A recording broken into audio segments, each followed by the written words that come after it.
Près de 3 semaines de manifestations des routiers à Ottawa contre les mesures sanitaires anti-Covid, notamment l'obligation vaccinale. Ce jeudi soir, la police canadienne est passée à l'action, ciblant entre autres les organisateurs du convoi de la liberté.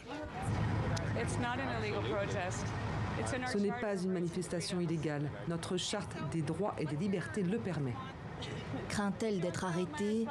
Non, assure-t-elle, il faut tenir.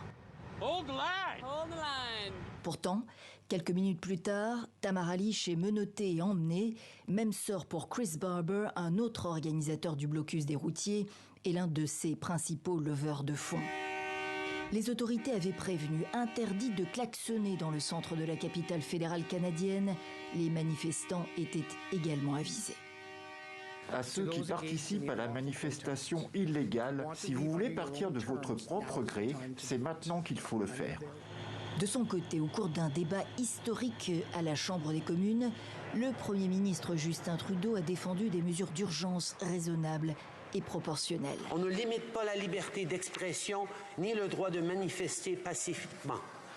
Ce qu'on veut, c'est d'assurer la sécurité des Canadiens, protéger les emplois des travailleurs et rétablir la confiance dans nos institutions. Mais pour les défenseurs des libertés, la mise en œuvre de la loi d'urgence invoquée pour la 2e fois de l'histoire du Canada en temps de paix ne passe pas. L'Organisation des libertés civiles du pays a bien l'intention de poursuivre le gouvernement en justice.